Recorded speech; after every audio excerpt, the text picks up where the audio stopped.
I've often said that if you're in a battle, you want a guy like Lindsey Graham watching your back. You want him looking out for you. You want him in the trenches with you because this guy is tenacious. He was elected to serve as a United States Senator on November the 5th, 2002. Frequent guest on our show. Let's welcome to the Geico guest line, U.S. Senator Lindsey Graham. Senator Graham, Merry Christmas. It's been a while. How you been?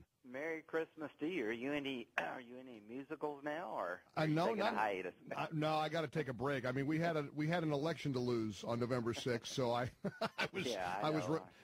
was running around the country trying to help Americans make the right choice. How have you been? I've been doing good. Merry Christmas to you and your family. And, Thank you.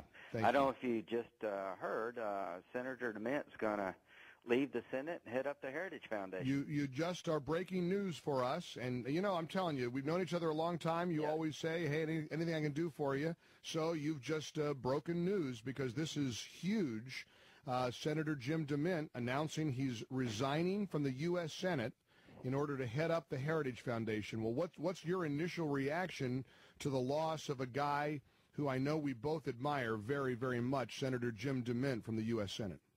Well, the conservative element of the Republican Party lost one of their greatest champions as a voice in the Senate, but Jim's voice will be loud and clear and strong at the Heritage Foundation. I've lost a good buddy. Jim and I have been doing this for years together, and we play good cop, bad cop pretty well for South Carolina.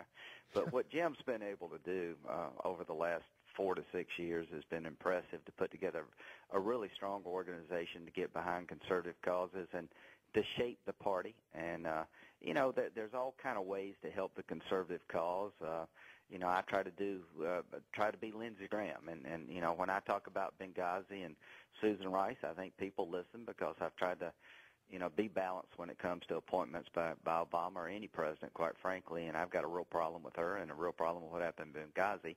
But Jim's just, he's going to be a hard, irreplaceable in many ways. But I wish him well. He informed me about this a little bit earlier. And I was going to say, did you see this coming? Not really. That was really because I was excited about working with him on the debt ceiling. That's where we need to take this fight. But Jim will be at the Heritage Foundation. I think the Heritage Foundation has grown in stature and will have a big say about the conservative movement here. And I wish him well, but he's just been a good buddy and a incredible voice in the last 4 to 6 years. Well, and we all love the Heritage Foundation, and I'm certainly pleased for them. But I have to tell you, individually, I'm heartbroken. I mean, because you're right. You talk about losing a voice in Washington, and certainly the Heritage Foundation does an awful lot of wonderful things, and I'm doing backflips on their behalf. But boy, to lose a senator, this is hard, Lindsey. This is hard. When he told me, I said, "Don't tell me what you're about to tell me," because I could tell where it was going. Yikes! But it was hard. I mean, we've been doing this together for a very long time. Yeah. Are you disappointed in his decision? Well, I mean, for him, I'm happy because I think he's really excited about, shaping politics outside the body. Right. I think he's really excited. And, but Senator, is this a trend now? Do you see good and decent people and honorable people having an inclination to stay out of the public sector and out of public service and go into this kind of work and think that maybe because maybe that is where more effectiveness can be reached? And Jim's personal situation, him and Debbie, they've raised 4 great kids, got a bunch of grandkids. And I know Debbie, she's just this boy married way over his head. Debbie's just terrific.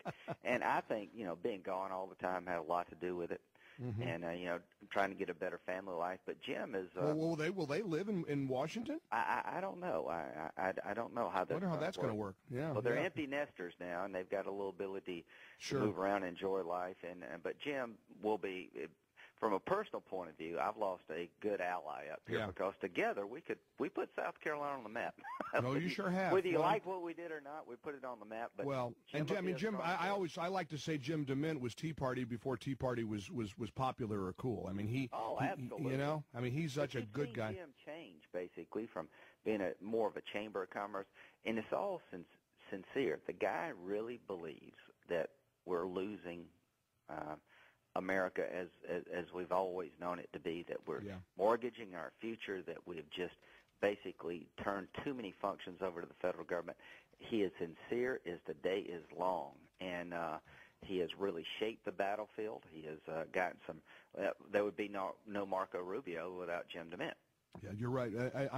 We really suffered a big defeat today. Although, again, boy, Godspeed and good luck with the Heritage Foundation and Jim and his wife. And this is a tough one. This is going to be a tough one. You're just going to have. Let me tell you something, Senator Graham. You're just going to have to step up a little more. You're just going to have. That's what I told him. I said, listen, man. I mean, knowing you're there. I mean, you say one thing, I say another, and when we both say the same thing, people listen. I mean, when we were together on something, it really was a big force.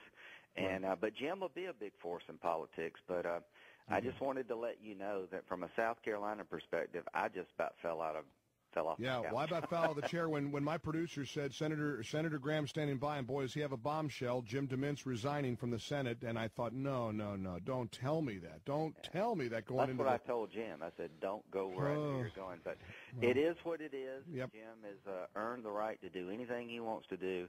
His voice will become strong and louder probably, in a more effective way in some ways of being outside the body. But inside the body, he really did hold people's feet to the fire. This is what I did with Newt, early on. I mean, anyway, we'll just keep well, working I'm sure, together. and we'll talk to him many times, I'm sure, here on the Mike Gallagher Show. We're chatting with Senator Lindsey Graham. Let's talk. I shared with a friend of mine early this morning that I was going to have you on, and he said, thank goodness.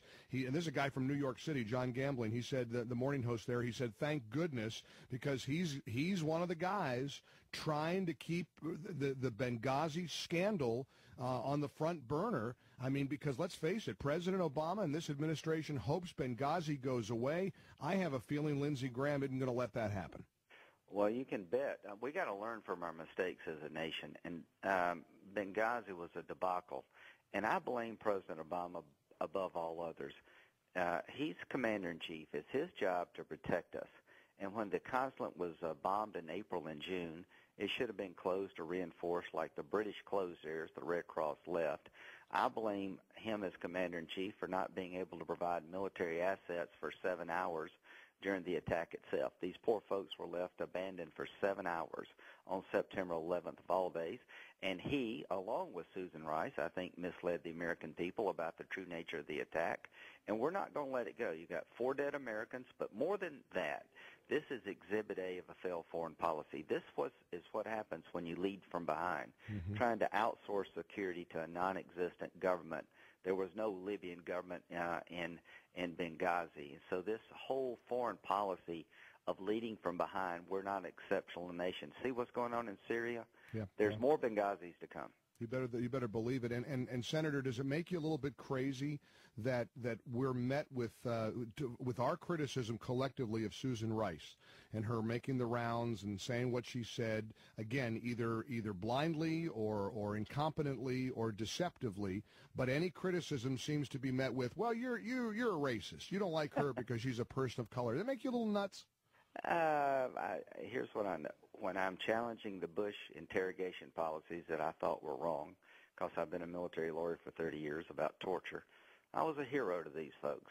When I challenged the Bush narrative about there's a few dead enders in Iraq and asked Rumsfeld, you need a new Secretary of Defense, all of a sudden I'm a patriot. When I challenge a narrative that makes no sense, I'm a racist. Give me a break. I'm neither a hero. I'm neither a racist. What she said about Benghazi on September the 16th, that security was substantial, significant, and strong. What she said about al-Qaeda being decimated, she gave a political narrative, not an intel narrative. And why would you pick her? The president, when he got mad at me and John McCain made a mistake. He says, if you're going to pick on anybody, pick on me. I said, I welcome the opportunity to showcase how you failed as commander-in-chief, not because I'm picking on you, but because I did push back in the Bush years and you made similar mistakes on your watch. But she didn't have anything to do with Benghazi. Well, why would you pick? Can you imagine a table of people around the White House? We got to tell the American people about Benghazi. Susan, do you know anything about Benghazi? No. Okay, well, you go tell them. Right. Makes no sense. No, it doesn't. The dots don't connect here. And I'm so glad you're going to keep fighting and this. it's deeper than you know. No, I think this has got layers to it. Failure as well as a deceptive. I think 3 weeks before the election that what she volunteered to tell a story not remotely true, and I think it had a political bent to it.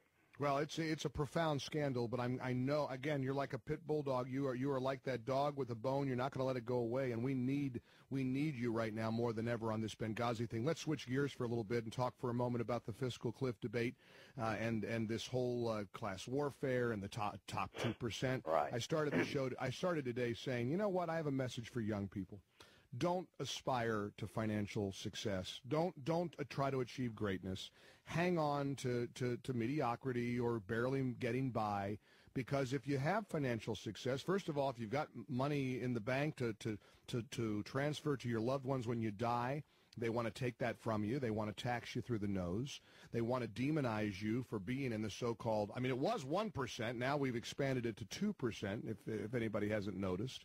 I mean, honestly, if Republicans cave on this so-called tax increase for the wealthy as a way to solve our financial problems, our party's in a world of hurt, Senator Lindsey Graham. Well, let's look at it from just yes. The answer is absolutely yes, because raising the tax rates on the top 2%, who pay about 70% of the taxes, doesn't generate enough money to run the government for 2 weeks. It's a political trophy for the president. Simpson Bowles was a bipartisan group of people to look at how to stop us from becoming Greece. Right. They didn't raise tax rates, Mike. They lowered tax rates. The gang of six. 3 Democrats and 3 Republicans looked at solving our fiscal problems. They capped deductions like Simpson Bowles, bought down rates, and paid down debt. So the 2 groups that have been bipartisan looking at solving America's fiscal problems rejected raising rates. He's gone down a partisan class warfare path that doesn't solve our financial problems. And if we buy into this because we're worried about polling, we're not doing the country a very good service. Are you worried? And you're a tough talker. You talk frankly. Are you worried about John Boehner's leadership over in the House over this issue? No, I think his proposal was not to raise rates, but to cap deductions. We need to generate revenue to get a deal on entitlements. We've got a lot of revenue coming in, but I do believe in cleaning up the tax code. We got way too many deductions for special interest groups. If you had a $50,000, $40,000 cap on deductions, that would take care of every middle-class person I know, and it would generate about $700 billion that we could use to pay down debt and lower corporate rates and individual rates to create jobs. That's the way to raise revenue. But for that, we must have spending controls and entitlement reform. We're becoming Greece, not because our tax rate's at 35 versus 39.6. We're becoming Greece because 10,000 baby boomers are retiring a day, and Social Security and Medicare are going to fail because they're so underfunded. Senator Lindsey Graham, it's always great getting your perspective on the Mike Gallagher Show. Can I just add one last thing? I hope you do. I will never vote to raise the debt ceiling ever again, because it will destroy America. We'll become Greece unless we do entitlement reform to save Social Security and Medicare. He's a man of his word. He'll stick to it. I can guarantee you that. Senator Lindsey Graham, keep fighting the good fight. And now you got to fight even harder now that we're down one great conservative voice like Jim DeMint, who, as you shared with us, is resigning. He'll be leaving in January to take over the Heritage Foundation. Senator Graham, Merry Christmas to you and yours, and we'll talk to you again real soon. Thanks, Mike. Merry Christmas.